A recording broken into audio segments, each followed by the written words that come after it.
to be packed with stuff, so might as well dig right in. First things first, do not try this exercise at the indicated beats per minute at 120 for dotted quarter. That is way too fast. I highly recommend you do it at 60 beats per minute for dotted quarter, which is essentially half tempo. Once you're able to get all the techniques from start to finish and play it without stopping, you can then convert the exercise from warm-up and technical development into speed development. But for now, do not try it at 120. The second thing is that the PDF with tabs and fingerings, as well as the guitar profile and the backing tracks, are available on my Patreon, so head over there if you want to grab the exercise and work along with me. So with that, we start with the A section, which is you playing horizontally from the open fret all the way to the 12th fret, covering in that the G major scale.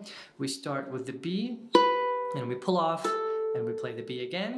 And the trick here is you want to watch for your right hand fingerings. It's all indicated on the tab, and make sure you get it from my Patreon. But basically it's the same pattern for the right hand, and then we're just going to talk about the shifts for the left. So we start with the second position, 2, pull off, 2, 3, pull off, 3, land on 2, and then count 3 beats.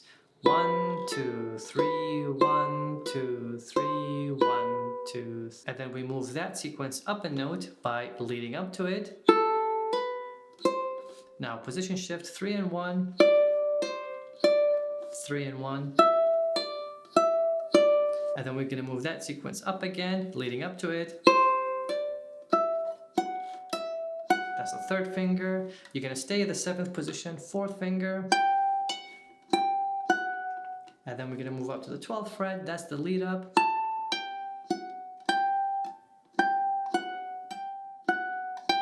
And then at the end we add a little bit of hammer-ons in there. And that's our transition into the parallel thirds. Slowly.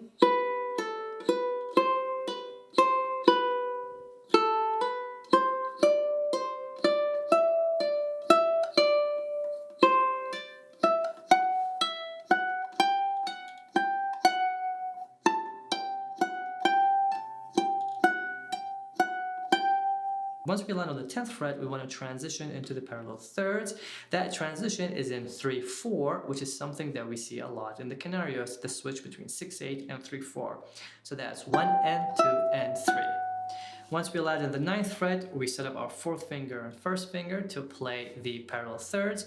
And the trick with this one is that you want to watch out for which pivot finger are you going to leave on the neck and which other finger you're going to move. Sometimes the finger on the 1st string is your pivot, and sometimes the finger on the 2nd string is your pivot. The other main thing for this one is your right hand technique.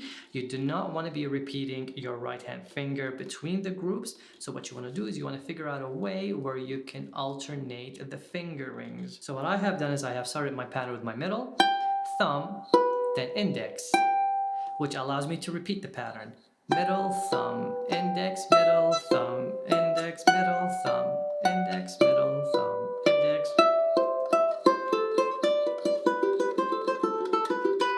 And the pattern is you have the 10 and the 7, which is actually not a third. Then we start the thirds. So it's my 1 and 2, exactly the same shape, 1 and 3, 1 and 2, 1 and 3, 1 and 3, 1 and 2, 1 and 3, open and 1.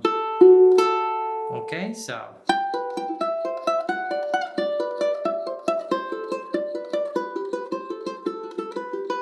This exercise, the parallel thirds, involve a lot of position shifts, which is what I cover in my Ukulele Fingerstyle Basics course.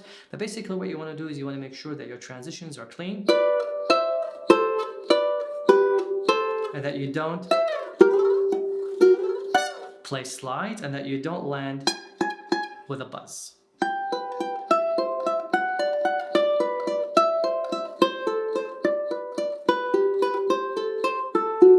Now we need to move into the 2nd string and 3rd string. So what I do is when I play the first one, I change my right hand fingerings to ring, index, ring, middle, thumb, index, ring, index, ring, middle, thumb, index.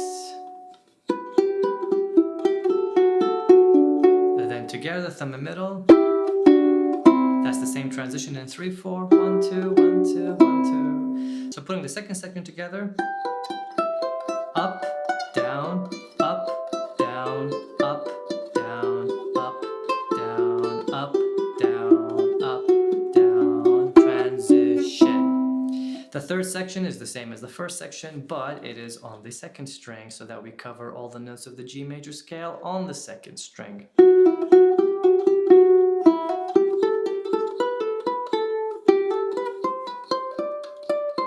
But our transition is different.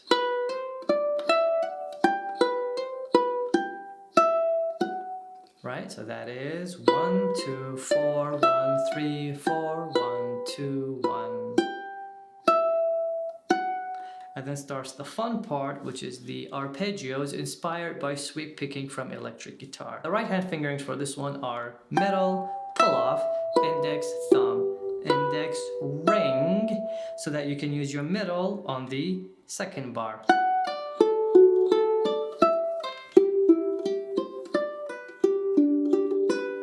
And the way I do that is bar on the 7th fret, pull off. Once my ear hears that last note, you don't want to rush that transition, otherwise you're going to lose the last note of each arpeggio. Once you hear the last note of the arpeggio, that's when you plant your 4th finger and make the transition. And this is difficult because I'm playing my 4th finger note and then I'm positioning the bar and then I'm pulling off to it. The first one's easy because the bar is already there.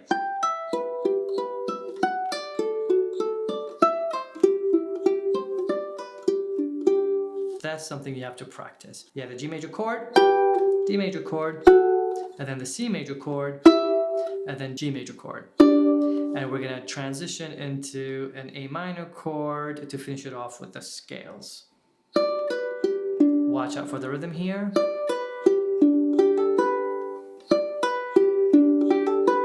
That's you playing with your index, hammering on.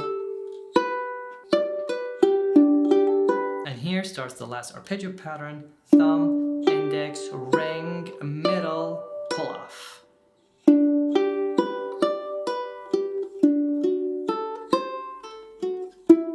This one's difficult. It's the A minor, not C major, so that's 2, 3, 1. Watch out for that.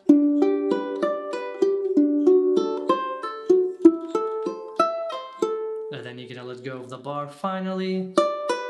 Middle, index. And that's your G major triad to a D major 7 triad, which sets you up for the final cadence to hit the G major chord. But you gotta transition right away because now we're on 3, 4, so 1 and. So you have to make sure that you make the transition super fast. And this is something that I struggled with the recording, is landing on the 7th fret without buzzing. That is to say, we're landing exactly at the end of the fret. At that speed, it's going to be hard to get.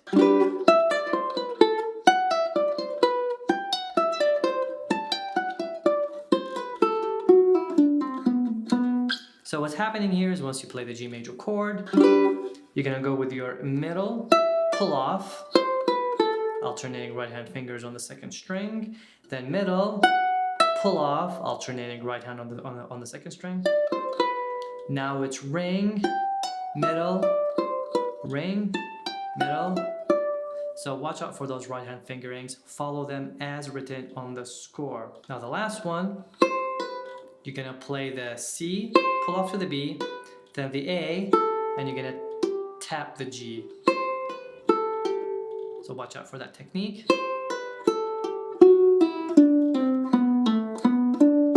And watch out for your pull-offs here. You don't want to accidentally. They cannot be short, long, short, long, short, long. They have to be even.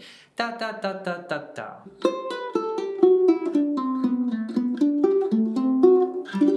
That's your G major in first inversion, D7, and the final cadence. So I hope this warm-up exercise excites you to pick up your ukulele, warm up and develop your technique. You can spend anywhere from 15 minutes to the full hour just doing this. It's a lot of fun to play. It will challenge your endurance, it will challenge your coordination, it will teach you a few new tricks, few new skills that are sort of mandatory for the intermediate to advanced pieces. Even if you're a beginner, you can walk away learning something from that. And if you want more ideas, subscribe to this channel because I'm going to keep uploading those those exercises for you, or support me on Patreon where you get access to all the music sheet and the backing tracks and the Guitar Pro files. Until then, I'll leave you with this song tutorial right here. Check it out, pick up your ukulele and learn how to play it. It's for absolute beginners, unlike today's tutorial. So enjoy it, have fun, and I'll see you in the next video.